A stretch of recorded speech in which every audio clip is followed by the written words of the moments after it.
Melanjutkan dari cerita sebelumnya. Keesokan harinya, Aaron bangun lebih awal dan selesai menulis puisi. Aroma samar tinta menyebar di udara, Aaron Xiao menarik napas dalam-dalam. Barang yang langka akan lebih mahal, ini hukum pasar. Bakat juga harus mengikuti prinsip ini. Orang tidak menghargai sesuatu yang terlalu mudah didapat. Biarpun Aaron Xiao akrab dengan puisi bijak, pantun bijak dan lagu dangdut, jika dia menulis puisi setiap hari dan semua orang menerima begitu saja, maka puisinya tidak berharga seperti rumput liar di pinggir jalan. Tapi jika kamu hanya menulis satu puisi dewa dalam 1 atau 2 bulan, itu akan berbeda. Sebelum dibuat, semua orang menantikannya, ini disebut pemasaran lapar. Setelah diproduksi, ribuan orang menantikannya, dan puisi itu juga bisa dimaksimalkan nilainya. Aaron Xiao menyerahkan puisi itu kepada adik perempuan, lalu mengangkat alisnya, pergilah, ingat bagaimana tadi kakak bilang. Tentu saja aku ingat, Ilona Xiao tersenyum, Ilona akan berada di luar aula Neom, berpura-pura membacakan puisi kakak tanpa sengaja, agar orang-orang itu bisa mendengarnya. Ketika orang-orang itu datang untuk bertanya, Ilona akan bilang ini dibuat oleh Aaron Xiao, dia hanya membuat satu lagu dalam 1 bulan, dan kebetulan aku mengambil draft uji coba. Ilona sangat pintar, pergilah. Ya, kakak. Ilona Xiao meraih anak anjing itu, berdasarkan apa yang dikatakan Aaron Xiao, dia pergi ke aula Neom, tempat berkumpulnya para sastrawan. Untuk pertama kalinya beraksi, Aaron Xiao memilih syair 7 karakter, yang paling cocok untuk mempertimbangkan bakat penyair, dan metriknya sangat ketat. Puisi yang dipilih adalah Pendakian, karya penyair Du Fu. Puisi Tang mewakili pencapaian terbesar dari puisi kuno, dan puisi indah yang tak terhitung jumlahnya sudah cukup untuk mengalahkan era manapun. Ada 10 karya pucuk puisi Tang, di antaranya, Pendakian, dan Paviliun Bangau Kuning berada di urutan terdepan. Adapun siapa yang menempati urutan pertama, agak diperdebatkan. Mengingat dinasti Naemu tidak memiliki Paviliun Bangau Kuning, maka Pendakian adalah yang paling tepat. Puisi ini lebih unggul dalam ritme, dalam satu syair, setiap kalimat, sepenuhnya menunjukkan kesempurnaan, sehingga penyair lain hanya bisa mengaguminya. Pohon-pohon tumbang yang tak terbatas bergemerisik, sungai Nil yang tak berujung bergelora. Secara khusus, ayat yang luar biasa ini memiliki ranah yang luas. Aaron Xiao juga kaget dan takjub saat membacanya sekarang, apalagi sekelompok orang yang tidak memiliki ilmu pengetahuan. Karena Aaron Xiao ingin memasarkan dirinya, dia harus melempar bom besar terlebih dahulu, kalau tidak, bagaimana cara menghasilkan efek menjadi bintang. Kali ini, Pendakian diberikan secara gratis, yang pasti akan menimbulkan hiruk-pikuk diskusi. Ketika mereka menyerbu seperti lebah dan kupu-kupu di bulan depan, dengan basis penggemar yang begitu besar, puisi Aaron Xiao pasti bernilai tinggi. Kini setelah memiliki sarana, Aaron Xiao masih membutuhkan pendukung yang andal. Makas Cao yang mencintai bakat dan pejabat jujur, dia adalah partner yang baik. Di antara nama-nama yang dikatakan Ibu Xiao, Makas Cao disebutkan di antara mereka, dia adalah orang yang bisa dipercaya. Kediaman Cao tidak jauh dari keluarga Xiao saat ini, Aaron Xiao tiba di sana dalam waktu setengah jam dengan berjalan kaki. Pintu masuk kediaman Cao sederhana tapi agung. Begitu Aaron Xiao datang, dia datang ke gerbang. Pada zaman dahulu, pintu gerbang rumah pejabat dan bangsawan hanya dibuka untuk tamu-tamu terhormat, atau untuk pesta, pesta besar dan pesta perkawinan. Jika pintu gerbang itu untuk orang berpangkat rendah yang keluar masuk sesuka hati, akan menjadi aib bagi ambang pintu. Aaron Xiao datang ke zaman kuno, dia belum pernah ke kediaman pejabat dan bangsawan.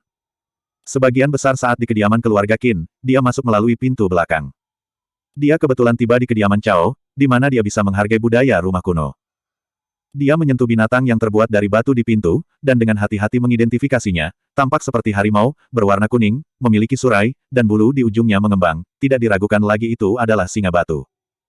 Ini sama dengan Lamusa Purba, singa jantan dan singa betina, singa jantan bermain dengan bola, dan singa betina menjaga anak. Siapa? Apa yang kamu lakukan dengan menyelinap di sana? Aaron Xiao hampir mengambil kaca pembesar untuk mempelajari setiap tanaman dan pohon di sini, jadi di mata orang lain, dia secara alami terlihat aneh. Keluarga Xiao Aaron Xiao, datang menemui Tuan Cao. Ada cukup banyak orang bermarga Xiao di kota Amura, jadi para pengawal tentu saja tidak tahu siapa Aaron Xiao. Dia mengerutkan kening, Aaron Xiao tidak berpakaian mewah, jadi dia pasti bukan anak bangsawan, beraninya anak orang miskin datang ke kediaman Cao. Dia berteriak, pergi. Kediaman Cao bukanlah tempat orang sepertimu bisa masuk sesuka hati. Aaron Xiao tidak rendah hati atau sombong, dia berkata dengan tenang, kemarin, Tuan Cao mengundang aku untuk datang ke sini, tolong sampaikan. Pergi. Siapa kamu? Mana mungkin Tuan Cao mengundangmu? Ada banyak penipu zaman ini, dan Tuan Cao menyukai bakat. Selama bertahun-tahun, banyak orang yang mengaku berbakat datang ke kediaman Cao sebagai tamu, dan kebanyakan dari mereka adalah anak orang miskin. Ketika menjadi tamu, kebanyakan orang hanya menipu makan dan minum dengan bicara fasih. Di mata para pengawal, Aaron Xiao tidak berbeda dengan sastrawan miskin itu. Angin dingin bertiup, wajah Aron Xiao sedikit sakit karena angin, tapi punggungnya lurus, tanpa rasa takut atau mundur, tolong laporkan. Pada saat ini, sebuah kursi tandu berhenti di depan pintu. Dilihat dari penampilan kursi tandu tersebut, itu pasti Markas Cao, maka Aron Xiao berbalik dan memberi hormat. Markas Cao keluar dari tandu, melihat itu adalah Aron Xiao, dia membalas penghormatan, aku tidak tahu juara provinsi datang, aku sudah bersikap kasar. Markas Cao memperlakukan Aron Xiao dengan sangat sopan dan memanggilnya juara provinsi. Pengawal itu tercengang, anak orang miskin ini, apakah itu Aron Xiao dari kota Amura? Markas Cao tersenyum dan berkata, juara provinsi, karena kamu datang, bagaimana kalau duduk di rumah sederhanaku? Kebetulan aku memiliki niat ini, aku merasa terhormat. Balas Aron Xiao. Markas Cao mengangguk dan memerintahkan, buka pintunya. Para pengawal tidak bereaksi. Biasanya, hanya pejabat dan bangsawan yang masuk melalui gerbang utama, sedangkan orang lain masuk melalui gerbang kecil. Kenapa sikap Tuan bisa begitu berbeda pada orang ini? Apa yang kamu lakukan? Markas Cao berteriak, buka pintunya. Ya, Tuan. Pengawal itu buru-buru membuka pintu dan dengan lantang melaporkan ke dalam rumah, Tuan sudah kembali. Anggota keluarga dan pelayan kediaman Cao keluar untuk menyambutnya. Markas Cao berkata, juara provinsi, silakan. Terima kasih. Kediaman Cao memiliki banyak penghuni, tapi gaya keluarganya sederhana dan elegan. Di kediaman keluarga Qin, bisa melihat suasana kemewahan di mana-mana, sementara pekarangan kediaman Cao penuh dengan tanaman perca, di antaranya ada bebatuan, berjalan di sepanjang jalan, ada gunung dan sungai memiliki sentuhan pesona alami.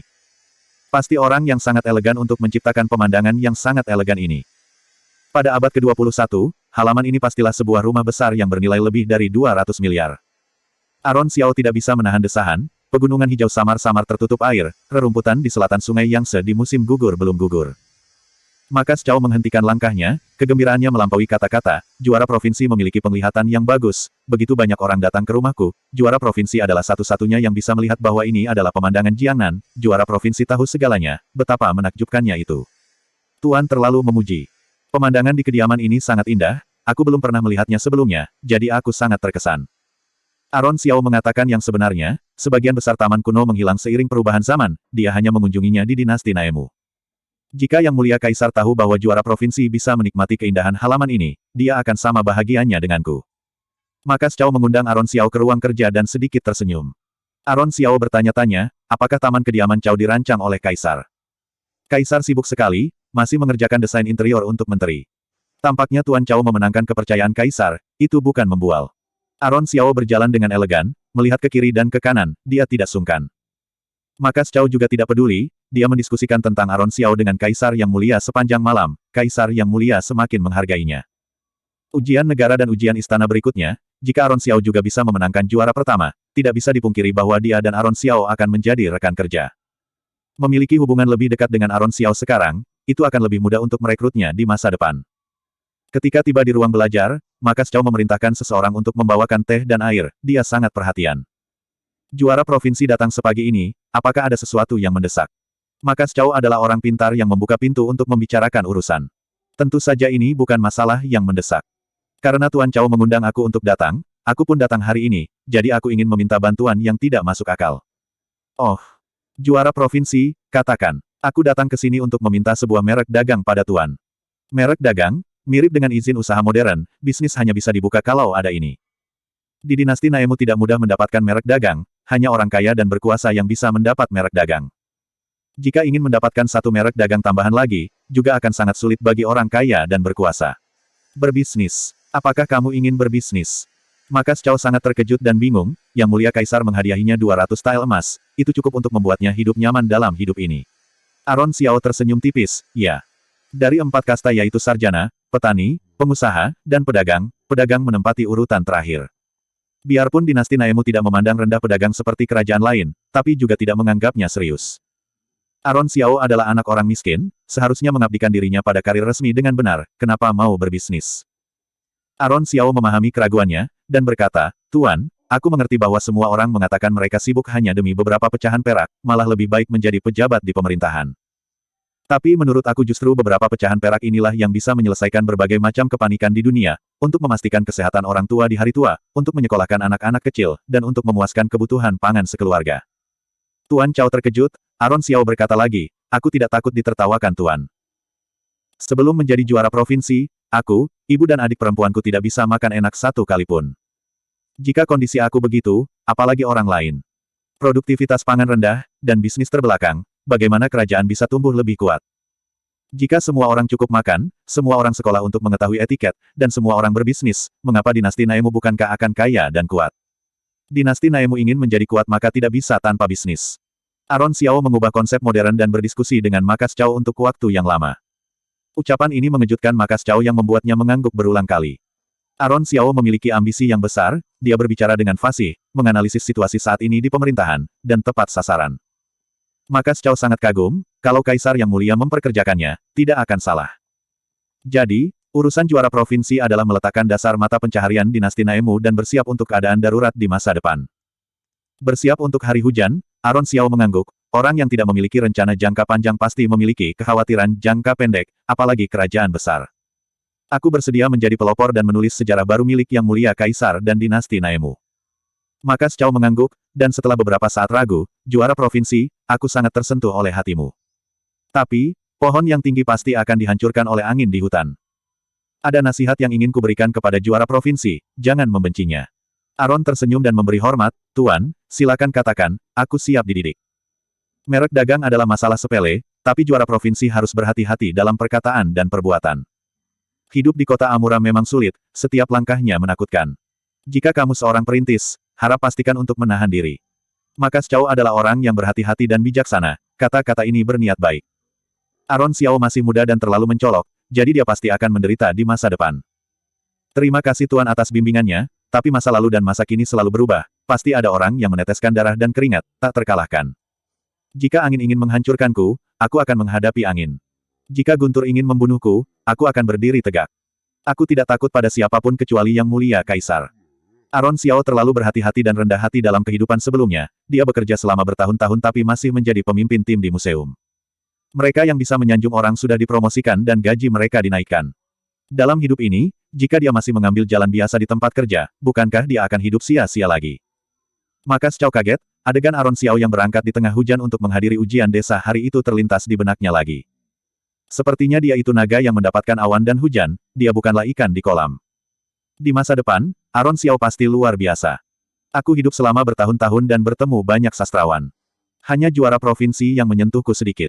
Aku berjanji kepadamu, jika kamu lulus ujian istana dan memenangkan 3 besar, aku akan secara pribadi mengirimkan merek dagang ke juara provinsi. 3 besar yang dimaksud bukanlah juara pertama, juara kedua, juara ketiga, melainkan khusus menekankan juara pertama. Pertama, Makas Chow ingin melihat keahliannya.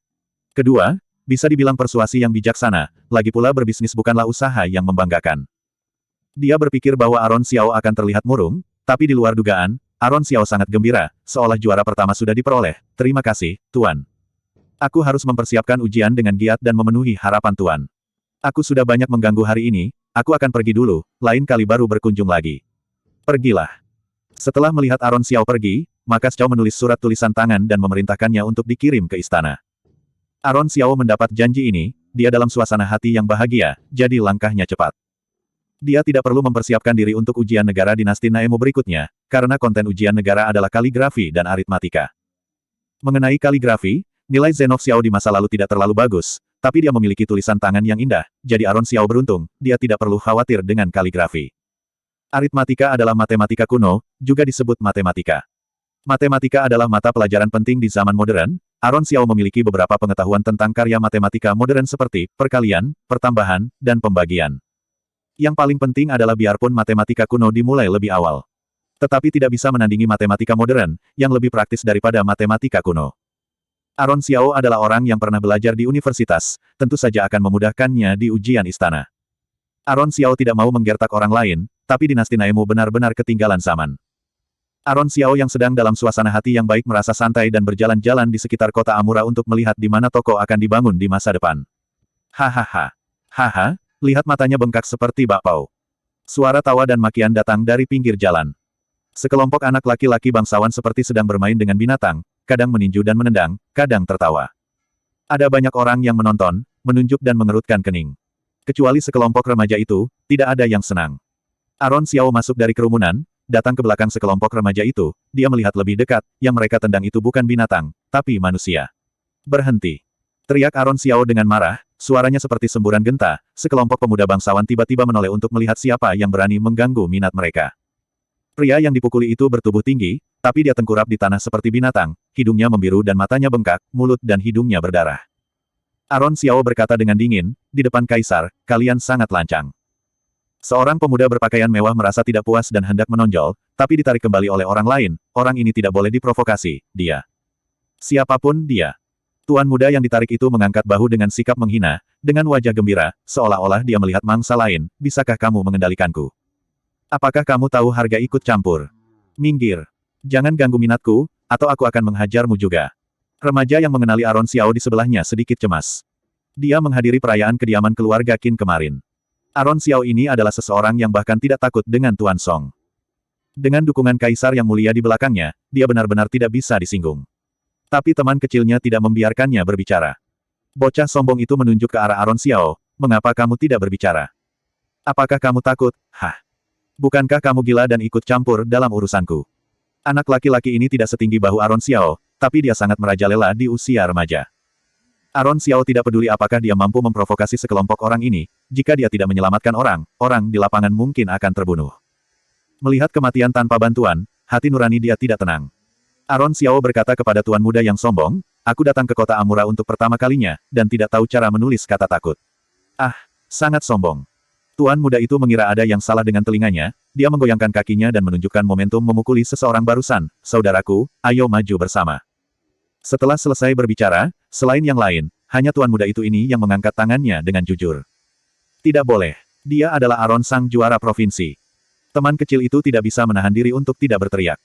Tuan muda itu terkejut, matanya membeku sesaat, siapa orang di kota Amura hari ini yang tidak mengenal Aron Xiao. Tapi tangan sudah terangkat, apa yang harus dia lakukan? Tuan muda itu adalah orang yang cerdik, wajahnya berubah dalam sekejap. Tangan yang terangkat tiba-tiba berhenti, lalu dengan ringan mendarat di lengan baju Aron Xiao. Wajah yang semula sombong pun tersenyum dan berkata, aku melihat ada debu di pakaian juara provinsi, jadi datang untuk menyeka saja. Ih, sudah selesai, hehe, apakah juara provinsi puas? Baru saja Aron Xiao masih khawatir jika berhadapan langsung, dia tidak akan bernasib baik. Karena kelompok orang ini sangat tahu diri, itu yang terbaik. Sekarang tampaknya kelompok orang ini sangat pengecut, jadi dia bisa tenang. Salam juara provinsi. Para tuan muda itu serempak memberi hormat kepada Aron Xiao untuk menunjukkan persahabatan mereka. Aron Xiao tidak membalas, para tuan muda tidak berani mengangkat kepala saat ini, jika perbuatan jahat mereka diketahui oleh pejabat, mereka mungkin akan menyakiti ayah mereka yang menjadi pejabat. Tuan muda itu yang remaja itu sangat sombong di depan rakyat jelata, ketika mereka melihat orang-orang di pemerintahan, mereka akan ketakutan, sepertinya mereka semua adalah orang yang suka menindas orang lemah tapi takut pada orang kuat. Mengapa pukul orang? Aron Xiao mengerutkan kening. Hanya karena tidak menyukainya. Para remaja itu menundukkan kepala dan bergumam. Tidak peduli dengan hukum. Kamu bisa memukul seseorang jika kamu tidak menyukainya. Berikan uangnya. Aron Xiao berkata dengan dingin, dan beberapa tuan muda tercengang. Kalian memukul orang seperti ini, apa tidak perlu membayar biaya pengobatan? Anak keluarga bangsawan saling melirik, tuan muda pemimpin itu dengan enggan mengeluarkan satu tael dan melemparnya ke tanah. Perak jatuh sebagai tanggapan, dan Aron mengangkat alisnya, apakah kamu berani lempar? Tuan muda itu sangat ketakutan sehingga dia segera mengambilnya dan menyerahkannya kepada Aron Xiao dengan hormat. Aron Xiao berdeham, tuan muda itu tertegun sejenak, lalu mengertakkan gigi, dan menyerahkan satu tael lagi dengan sakit hati yang luar biasa. Cukup. Pria di tanah itu berkata dengan lemah. Kelihatannya, orang ini bukanlah orang yang serakah. Aron Xiao mengangkat dagunya sedikit, masih belum puas, tuan muda itu mengatupkan bibirnya, meletakkan dompet yang berat di tangan Aron Xiao, dan berteriak, berikan semuanya padanya, beres, kan? Ayo pergi. Uang itu tidak membuat tuan muda itu merasa tertekan, tapi tuan muda itu secara terbuka ditindas oleh Aron Xiao, harga diri remaja itu terluka. Dia hendak pergi, karena dia memberikan cukup uang, Aron Xiao tidak ingin terlalu banyak terlibat dengannya, jadi dia melepaskan genggamannya. Sekelompok remaja melarikan diri seperti terbang, dan pria di tanah bangkit, terima kasih, Tuan. Pria itu duduk dengan gemetar, hidungnya biru dan matanya bengkak, dahinya bengkak dan alisnya memar, tidak bisa membedakan wajah aslinya. Aku hanya mengambil satu tael, yang lain tidak perlu. Dia adalah orang yang berprinsip. Masalah sampai seperti ini, karena apa? Aron Xiao bertanya dengan ringan, dan pria itu terkejut, Tuan tidak tahu apa yang terjadi, mengapa mau membantuku? Aku hanya tidak tahan, nyawa tidak bisa dibeli di kampung halamanku, Aron Xiao berlutut, menatap tael di tangannya dan menggelengkan kepalanya, dan meletakkan uang dari anak bangsawan di tangannya. Itu seharusnya ada 20-30 tael. Pergi rawat lukamu dengan uang ini. Biarpun aku tidak tahu mengapa kamu seperti ini, tidak apa-apa jika kamu tidak ingin mengatakannya. Ada saatnya orang berada dalam kesulitan, uang sulit untuk menundukkan seorang pahlawan. Aku mengerti. Orang ini tinggi, berotot, dan bermata dingin, jelas bukan orang biasa. Aron Xiao menepuk bahunya, dan tiba-tiba menemukan bahwa dia memiliki aura yang kuat, tidak seperti orang yang lemah. Apa yang terjadi hari ini mungkin merupakan pilihan terakhir. Aku Aron Xiao, tinggal di selatan kota. Jika kamu menemui kesulitan di masa depan, kamu bisa datang ke keluarga Xiao untuk mencari aku. Tuan. Pria itu terkejut lagi, Aron Xiao yang hendak pergi, berhenti dan berbalik untuk melihatnya. Aku tidak bisa membayar kembali budi penyelamat hidup dari Tuan. Aku hanya memiliki nyawaku. Apakah rumah Tuan kekurangan pengawal?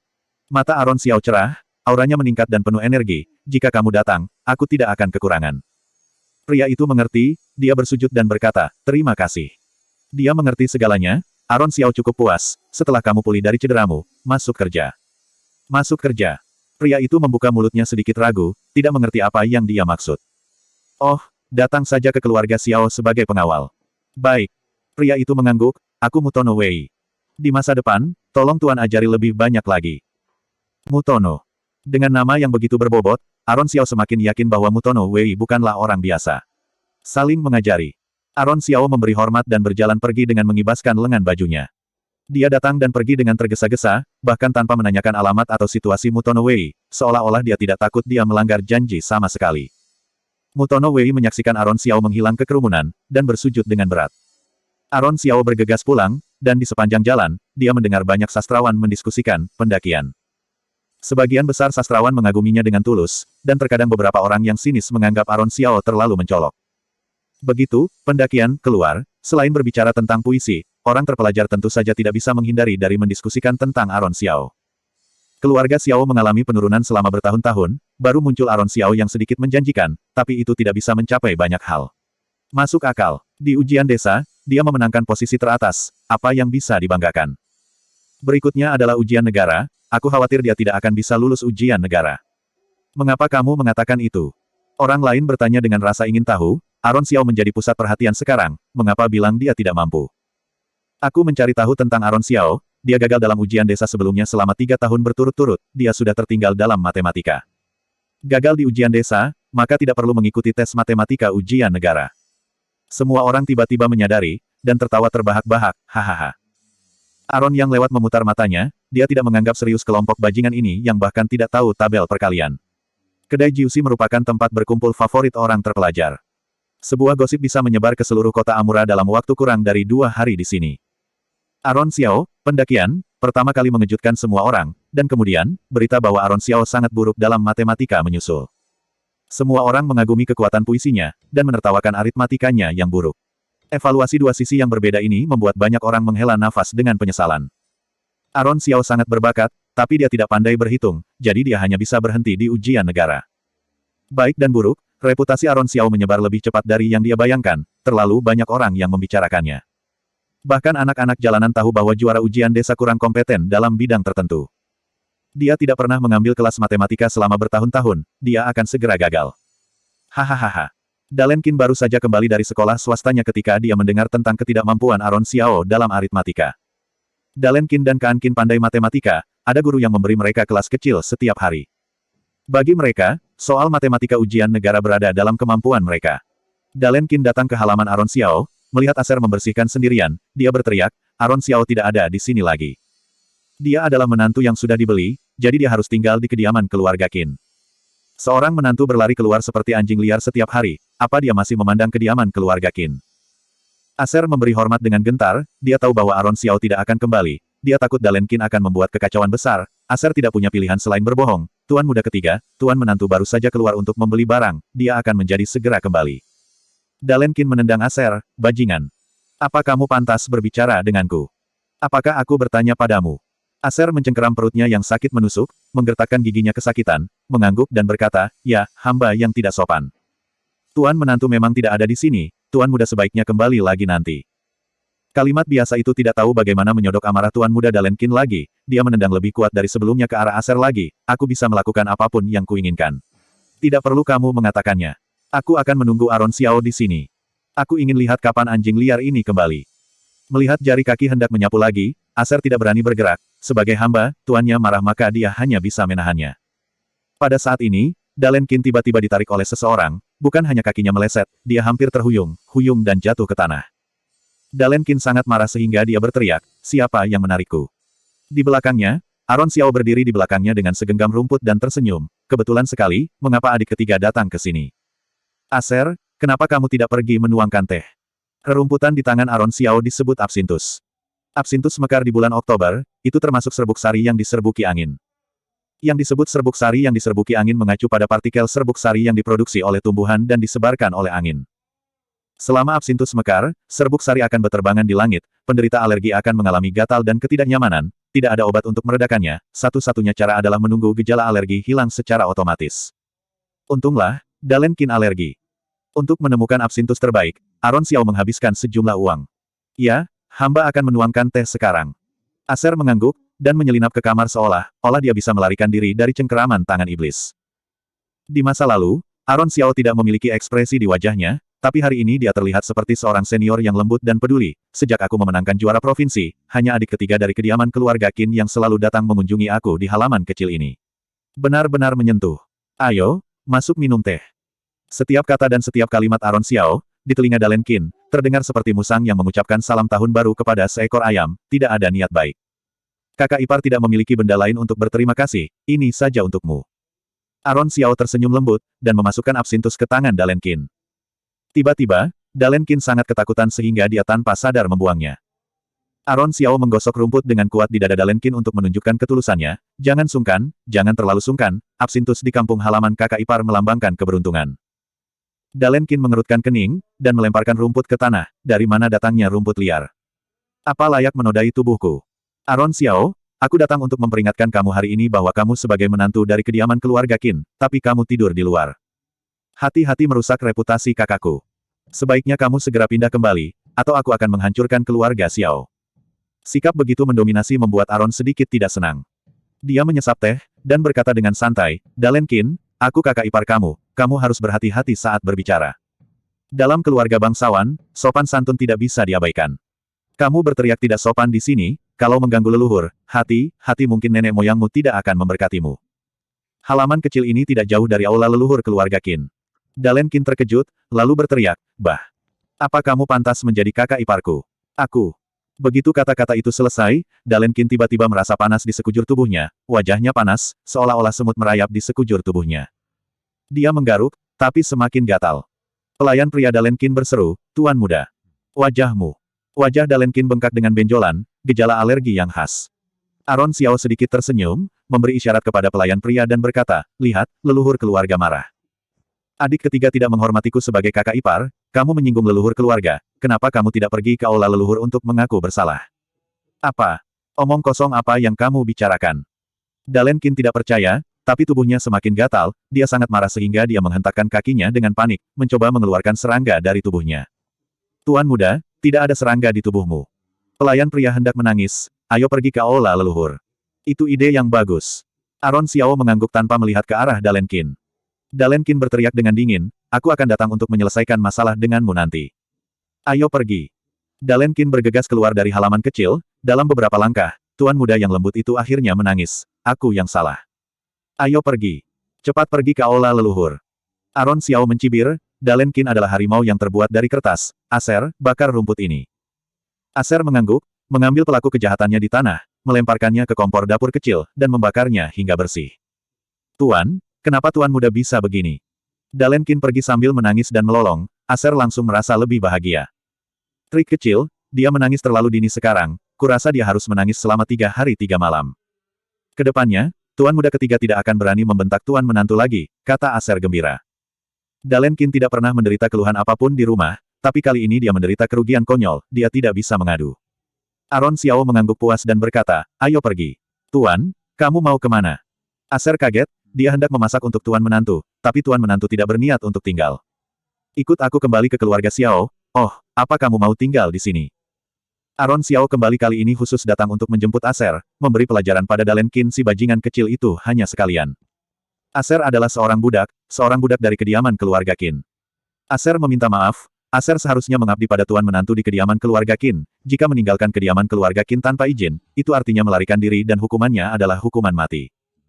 Aron tersenyum dan mengulurkan 2 lembar kertas. Aser terkejut dan berkata, ini bukan uang bisa memerintah hantu, ini adalah kebenaran abadi. Aron Xiao menghabiskan sejumlah uang yang tidak bisa diperoleh Aser seumur hidupnya, untuk mendapatkan obligasi penjualan dan perbudakan dari pengurus kediaman keluarga Qin. Aron Xiao merobek ikatan penjualan dan perbudakan, sekarang, kamu bukan hamba kediaman keluarga Qin, apakah kamu bersedia mengikutiku ke keluarga Xiao? Aser akan sangat berguna di masa depan, orang pintar dan setia seperti itu akan sia-sia kalau hidup di kediaman keluarga Qin. Ia bersedia. Terima kasih tuan menantu. Terima kasih tuan menantu. Aser sangat gembira, dan hendak berlutut, tapi diangkat oleh Aron Xiao, tidak perlu, hemat tenagamu untuk pergi ke keluarga Xiao. Tuan menantu, bagaimana kamu bisa mendapatkan surat perbudakan Aser? Mata Aser berlinang air mata, ketika terjadi kelaparan di rumah, keluarga tidak punya pilihan selain menjualnya sebagai budak. Jika sudah menjadi budak, kamu tidak akan pernah bisa bebas lagi, kamu akan menjadi budak keluarga kaya sepanjang hidup kamu. Aron Xiao menepuk pundaknya, mudah bagiku untuk meminta seseorang, ayo pergi. Ya. Aser segera membuang sendok nasi kediaman keluarga Qin di tangannya, dan mengikuti Aron Xiao keluar dengan langkah besar. Di bawah matahari terbenam, cahaya dan bayangan memanjangkan sosok kedua orang itu. Pengurus kediaman keluarga Qin menimbang emas yang diberikan Aron Xiao, tuan menantu hanya menginginkan seorang hamba, tapi dia sangat murah hati. Kediaman keluarga Qin memiliki populasi yang besar, para pelayan kadang-kadang meninggal karena sakit atau kelelahan, tidak ada yang peduli dengan berkurangnya Aser. Terima kasih tuan menantu. Penguus yang menghasilkan banyak uang pun membungkuk ke punggung Aron Xiao. Karena Dalen Qin menyinggung Aron Xiao, mengganggu leluhur keluarga, dan terkena penyakit aneh, penyakit itu menyebar ke seluruh kediaman keluarga Qin dalam waktu setengah hari, membuat kediaman keluarga Qin kaget sekaligus ketakutan. Selama 3 hari 3 malam, Dalen Qin gatal dan berguling-guling di lantai, menangis dan melolong sengsara, orang-orang kediaman keluarga Qin ikut sibuk selama 3 hari 3 malam. Olah leluhur kediaman keluarga Qin penuh dengan lilin, para kerabat perempuan berlutut untuk meminta maaf. Hanya Hira Qin yang mengerutkan kening, ada tipuan di dalamnya. Aron Xiao si bajingan kotor yang menyembunyikan pisau di senyumnya, dia memiliki motif tersembunyi. Dia sedang berdiri di loteng, Ola bergegas melaporkan, Nona, Ola sudah menemukan orang yang Nona minta hari itu. Melihat ke langit dan tertawa terbahak-bahak, bagaimana aku bisa orang biasa? Kalimat yang indah ini terus melekat di hati Hira Qin, ada pancaran kegembiraan di matanya, siapa itu? Tuan muda Ganis Su, kata Ola gembira. Pada hari itu, Ganis Su datang menyapa Nyonya Besar Qin dan mengirimkan banyak sarang burung dan ginseng. Semua orang melihatnya. Mata Hira Qin menjadi muram, tubuhnya yang lurus menyusut ke belakang, hatinya sedikit kosong, dia mengharapkan seseorang, tapi dia tidak ingin itu adalah orang itu. Sekarang itu benar-benar bukan Aron Xiao, melainkan Ganis Su yang mengaguminya, tapi hatinya bahkan tidak bahagia. Keluarga Xiao. Aron Xiao ada di rumah setiap hari, sibuk dengan anggur yang baru difermentasi dengan Aser, ketika pintu ditutup, tidak peduli dengan urusan luar, siapapun yang memintanya menulis puisi, dia tidak akan bertemu. Ibu Xiao melihat bahwa dia tidak mau kembali ke kediaman keluarga Qin, lalu berkata dengan cemas, Nak, kamu dan Nona Besar Qin tinggal di 2 tempat setelah menikah, ini. Saat Aron Xiao menjadi juara pertama, dia akan menceraikan Hira Qin, dia sama sekali tidak peduli dengan wanita tidak bermoral ini. Ilona Xiao yang berada di sebelahnya, diam-diam memberitahu Aron Xiao bahwa ketika Hira Qin datang untuk membuat masalah hari itu, karena suaranya sangat keras sehingga dia dan ibunya mendengarnya. Itu sebabnya Ibu Xiao ingin membujuknya hari ini, tapi Aron Xiao melambaikan tangannya untuk memberitahunya agar tidak khawatir lagi. Nak, apakah kamu benar-benar ingin bercerai damai dengan Nona Qin? Bercerai dengan damai. Jangan harap. Bu, ketika aku memenangkan juara pertama, aku akan menceraikannya dan menikah dengan menantu yang baik dan punya akhlak yang baik. Sekarang Aron Xiao masih menantu yang dibeli kediaman keluarga Qin, Hira Qin yang berhak menceraikannya jika ingin bercerai. Ketika dia mendapat juara pertama di ujian negara, siapa yang berani meremehkan statusnya? Maka dia akan mencari alasan untuk menceraikan Hira Qin, kedua belah pihak akan bahagia. Aron Xiao sudah mengambil keputusan, Ibu Xiao tidak bisa berkata apa-apa. Hanya saja, pernikahan keluarga Xiao dan kediaman keluarga Qin diputuskan oleh Jenderal Senior Qin dan kakek Aron Xiao. Biarpun Ibu Xiao belum pernah bertemu nona keluarga Qin, dia mendengar bahwa dia berbakat dan cantik. Banyak talenta muda menggunakan berbagai cara untuk melihat kecantikannya, tapi mereka tidak bisa melihatnya. Sekarang putranya bisa menjadi suaminya, tapi dia bersikeras untuk menceraikannya. Begitu Hira Qin disebutkan, Aron Xiao memikirkan wajahnya yang tersenyum kepada Ganis Su. Dia menggelengkan kepalanya dan berkata, cinta bukanlah hal yang diinginkanku. Selain itu, wanita seperti Hira Qin bukan tipe ideal untukku. Putus adalah perpisahan yang paling terhormat. Tipe ideal. Putus. Semua orang tidak mengerti, tapi mereka semua terbiasa dengan kalimat aneh yang diucapkan Aaron Xiao dari waktu ke waktu baru-baru ini, jadi mereka mengangguk dan mengabaikannya. Baunya sangat enak. Saat semua orang berbicara, aroma anggur yang samar tercium, Acer mengendusnya dengan kuat, aromanya bahkan lebih lembut daripada anggur dari restoran No. 1 Kota Amura. Ambil mangkuk. Biar aku mencicipinya. Aaron bernafsu, lalu dia menyesap dengan lahap. Alkohol. Harum. Pekat. Inilah rasa anggur. Inilah yang harus diminum pria. Ini adalah bau uang. Acer menyesapnya, aroma alkohol langsung membuncah, lidahnya terasa mati rasa, sangat segar. Dia sedikit kewalahan dan kagum, Tuan. Anggur ini. Mengapa berbeda dengan yang di luar? Anggur ini masuk ke tenggorokan dengan aftertaste yang panjang dan aroma yang tajam. Ini sangat memabukkan, orang jadi tidak bisa berhenti. Acer meneguknya lagi, sebelumnya dia tidak percaya Tuan Menantu bisa menghasilkan wine yang enak, tapi sekarang wine ini bisa menduduki peringkat No. 1 di Kota Amura. Aaron Xiao tersenyum bangga, teknologi dan proses fermentasinya berbeda, jadi rasanya tentu saja sangat berbeda. Aku juga ingin minum.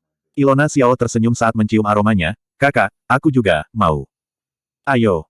Aaron Xiao mengambil sedikit untuk Ibu Xiao dan adik perempuannya. Ibu Xiao dulunya adalah istri jenderal. Selama malam yang sulit di medan perang, para prajurit mengandalkan anggur untuk mengusir hawa dingin dan menghilangkan rasa rindu mereka. Jadi Ibu Xiao berbeda dari nyonya lain, dia suka anggur dan juga jago mencicipi anggur. Setelah menerima anggur yang baru diseduh dari Aaron Xiao, Ibu Xiao mencicipinya dengan ringan. Setelah anggur masuk di mulutnya, matanya berbinar. Aaron Xiao memandang Ibu Xiao dengan penuh harap, tapi Ibu Xiao tidak berbicara, tapi mengangguk lega. Ibu Xiao sudah mencicipi anggur yang tak terhitung jumlahnya, dia juga percaya bahwa anggur ini seharusnya menjadi yang nomor 1 di Kota Amura. Melihat persetujuan ibunya, Acer melompat dengan gembira, berhasil. Berhasil. Satu kendi anggur harum ini membawa harapan baru bagi Aaron Xiao dan keluarga Xiao. Aaron Xiao sangat bersemangat sehingga dia tidak bisa tidur. Jika teknologi pembuatan anggur modern bisa menaklukkan selera orang dahulu, maka dengan analogi, makanan lain juga bisa melakukan hal yang sama. Hidangan populer seperti hotpot, sate, dan barbecue juga pasti menyebabkan tren. Dia ingin membangun restoran pertama di Kota Amura, mendapatkan uang darinya, mencari agen, menyediakan teknologi, dan membiarkan restoran keluarga Xiao tersebar di seluruh dinasti Naemu. Saat itu pendapatan akan terus mengalir, kenapa harus khawatir tidak punya uang untuk dibelanjakan? Dengan dukungan dana yang kuat, Aaron Xiao bisa ikut campur di pemerintahan, dan tidak ada yang bisa menghalangi jalannya. Kekuasaan dan keuntungan, Aaron Xiao menginginkan semuanya. Ketika saatnya tiba, kediaman keluarga Qin dan keluarga Zhu harus bersujud kepadanya dan memanggilnya Tuan dengan hormat. Di tengah malam, semuanya sunyi, suara pengawal malam bergema di Kota Amura. Bayangan hitam terbang di atas atap dan mendarat di atap dekat keluarga Xiao. Sepasang mata samar itu menatap pintu keluarga Xiao, penuh dengan tatapan membunuh yang dingin. Aaron Xiao yang bersemangat sepanjang malam, tidur nyenyak sepanjang malam, dia bangun keesokan harinya dan sarapan santai. Hari ini dia akan pergi ke Aula Neom untuk menanyakan masalah yang sangat penting. Bersambung.